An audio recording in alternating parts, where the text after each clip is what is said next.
भीड़भाड़ और ऊंची इमारतों के बीच क्या आपने कभी उस सन्नाटे के बारे में सोचा है जब इस धरती पर कोई इंसान नहीं था? वो कौन सा पहला सवेरा था जब इस जमी पर पहली बार किसी इंसान के कदम पड़े और रोशनी की एक नई किरण फूटी?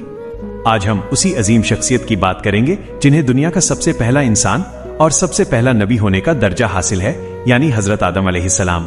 कहानी की शुरुआत मिट्टी से होती है, जब खुदा ने अपनी कुदरत से एक पुतला तैयार किया और उसमें अपनी रूह फूंकी। आदम को सिर्फ बनाया ही नहीं गया, बल्कि उन्हें वो इल्म और वो ज्ञान दिया गया जो फरिश्तों के पास भी नहीं था।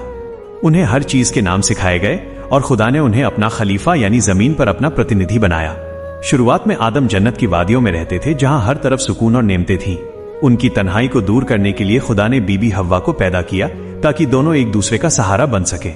जन्नत के उन खूबसूरत बागों में सब कुछ हासिल था, सिवाय एक दरख्त यानी पेड़ के जिसका फल चखने की मनाही थी।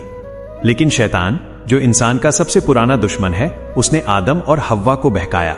उस फल को चखते ही इंसान की आजमाइश का एक नया दौर शुरू हुआ और उन्हें जन्नत से जमीन पर उतार दिया गया। ये वो पल था जब दुनिया का सबसे पहला रोज यानी पहला दिन शुरू हुआ। कहा जाता है कि हजरत आदम और बीबी हव्वा जमीन के अलग अलग हिस्सों में उतरे और बरसों तक एक दूसरे को तलाशते रहे। वे रोते रहे, तौबा करते रहे और खुदा से माफी मांगते रहे। आखिर में मक्का के पास जबल रहमत यानी दया के पहाड़ पर उनकी मुलाकात हुई और उनकी तौबा कबूल हुई। यहीं से इंसानी नस्ल का वो सफर शुरू हुआ जो आज अरबों की आबादी तक पहुंच चुका है। हजरत आदम सिर्फ पहले इंसान नहीं थे, बल्कि वे दुनिया के पहले उस्ताद और पहले नबी भी थे। उन्होंने अपनी औलाद को सिखाया कि खेती कैसे की जाती है, आग का इस्तेमाल कैसे होता है और कपड़े कैसे पहने जाते हैं। उन्होंने इंसानियत को तहजीब सिखाई और सबसे बड़ी बात, उन्होंने हमें ये सिखाया कि गलती करना इंसान की फितरत है, लेकिन उस गलती को मानकर माफी मांग लेना ही असल इंसानियत है। आज हम जो भी हैं और जहां भी हैं, हमारी जड़ें उसी एक इंसान से जुड़ी हैं।